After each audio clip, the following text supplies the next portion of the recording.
So I met this guy online. He was very cute, very hipster-like. He could actually hold a conversation, which is unheard of for the internet. Online dating is a whole other video that I'm ashamed that I haven't made yet. Next time, I promise. Tell me more, did you get very far? Tell me more. We'd been talking for a week or so, and we agreed to meet up on Sunday. Then on the Friday night before, he texted me saying that he isn't working that night because he forgot his uniform or something, and he asked me what I was up to. Now, I consider myself a fairly normal person. For that I am probably crazy, but it's still what I believe. And to me that sounded like he was asking me out. He was not.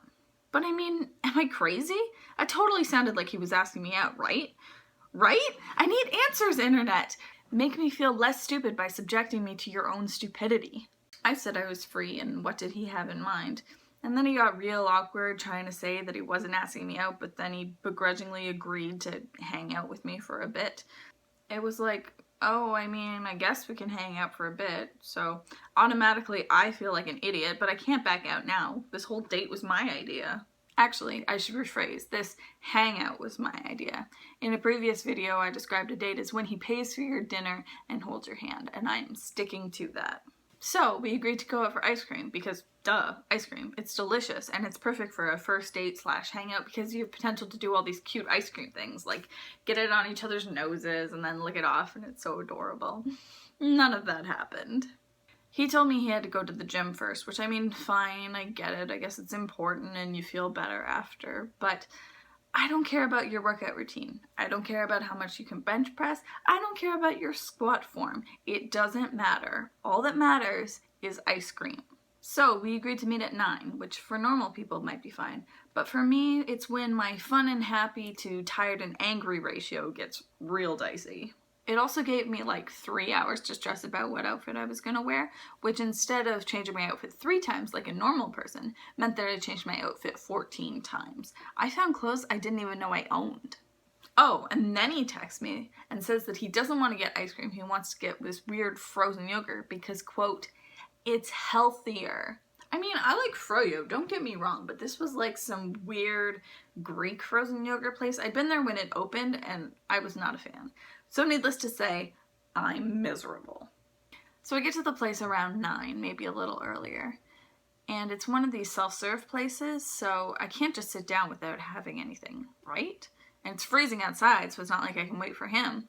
So I go in, get my food, pay for it, and sit down. He showed up maybe 15 minutes late, which you know is my #1 turnoff. But he was cute, and we had a good time. But he did want to mention that I got froyo without him, and it took everything within me to not scream at him. Well, I wouldn't have if you had just showed up on time. But I didn't, so big points for me. Maturity. So that was our first hangout. Again, not a date, a hangout. No hands were held, no food was paid for. We were supposed to hang out again on Sunday, but he texted me Sunday afternoon saying that he was too hungover to go out.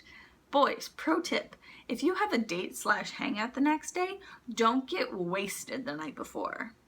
But I'm not giving up. A week or 2 later, I asked him to do lunch, and it wasn't great. He told me all of the stories that he had already told before. He showed up like 20 minutes late.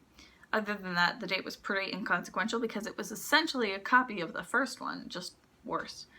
Also, P.S., inconsequential is really hard to spell. I know that no one's ever going to see the things that I write, but this is a matter of pride, and I have none. At this point, I've decided I'm not interested in him. Nickname. We need a nickname. Okay, Hipster McJim. Okay, so Hipster McJim and I are not going to get married and have 3 kids and retire to Maine. It's just not happening. But for some reason, either because I'm a masochist, or I think my life is a soap opera, or I need more material for this channel, I asked him to hang out again. And this brings us to the weirdest date of all time. And I do mean all time. We're supposed to hang out Saturday at 1. Do you notice how many details I give about dates and times? Have you figured out what's important to me yet? We're supposed to be hanging out at his house, but he hasn't even given me the address yet. Now you may be saying, Penny, you are clearly proving yourself to be a masochist because you are going to get murdered going to this guy's house. And you are correct. I did get murdered. I am dead. Thank you for your concern, but it's a little too late. You didn't even show up to the funeral. Shame. Shame. No, I knew this guy was harmless, but I did have 2 friends checking in with me every hour, and if I didn't respond, they would call the police. It's 12:59 when he finally texts me and says, can we do 3 instead? Hey boys, pro tip number 2, don't do that.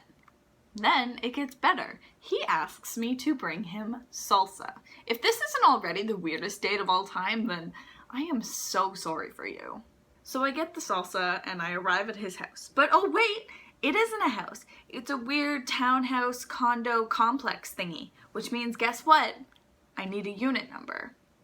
So I have to wait 10 minutes for him to text me the unit number. I even call him. I call him at 3:02 and he doesn't pick up.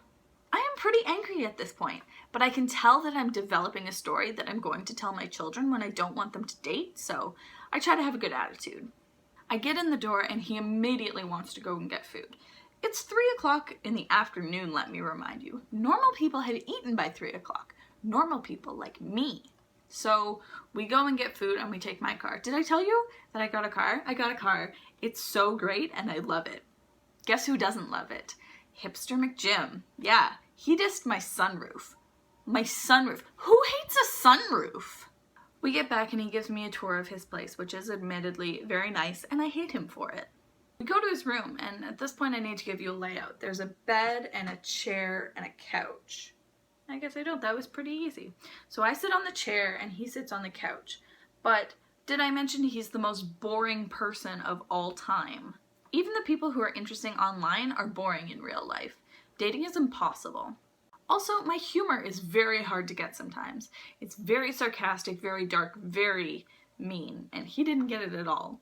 Admittedly, a lot of it is just insulting him and hoping that he thinks it's funny, which he didn't.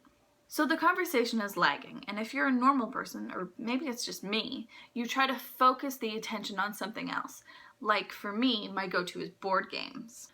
Well, if you're Hipster McJim, the natural thing to do is to pick up the 3rd grade French book beside you and begin reading it aloud. I'm not even kidding. I wish I was, but this actually happened to me. The funny thing was that this was our 3rd date. Now, date is a loose term, but you know that stereotype that says that you sleep together on the 3rd date? Well, on my 3rd date, we sit 5 feet apart and read French books. So I'm thinking, this is ridiculous. I did not put up with all this crap to sit 5 feet apart and be read to. So I go sit beside him on the couch and he hands me a French book. And he's so bad. I'm not great at French, but I can at least recognize words and pronounce them properly. Then he's over the French thing, thank goodness. But wait, there's more. As if it couldn't get any worse, he then hands me the complete concept art World of Warcraft book. This thing is at least 3 inches thick and I'm about to murder someone. Then we decide to watch a TV show and he asked me where I want to sit. Now let me remind you, it's bed, chair, couch. And I say I want to sit on the bed because duh, everyone knows the proper way to watch TV is lying in bed covered in popcorn. Then he goes and sits in the chair, and this is ridiculous. We're grown people. Sitting beside each other on a bed isn't going to guarantee we sleep together. You're doing TV wrong. And also dating, and also life. So we're watching the show, and he laughs really loudly at all the wrong parts. He clearly has no personality, and I just have a headache. He gets up to start the next episode, and I ask him if he can close the curtain, because it's really bright outside, and it's aggravating my headache. Well, from the look that he gave me, you'd think that I just shot Bambi in front of him. You'd think that I'd told him that I'd poisoned his drink and he had 3 minutes to live. You'd think that he'd just been visited by the ghost of Christmas past. You'd think he'd have just gotten explosive diarrhea. You'd think I'd have asked him if I could hack off his arm and sew it back on with my own hair. I've never seen anyone look so horrified, shocked, confused, and horrified in my entire life. He clearly thought that this meant that I wanted to get jiggy with him. Get jiggy with him? No wonder I'm single.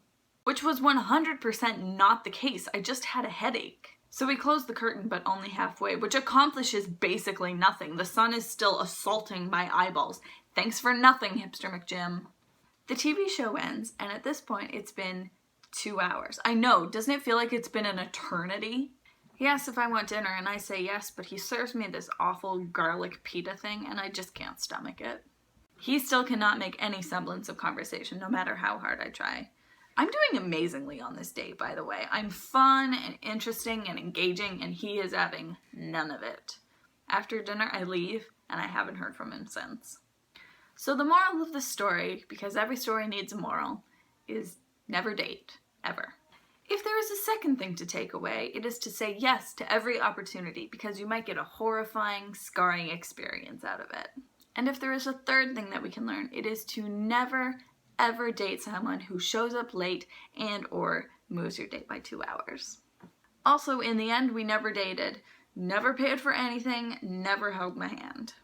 And if there is a fourth thing that we can take away, it is that online dating is the worst, but dating in real life is the worster. Wait, what?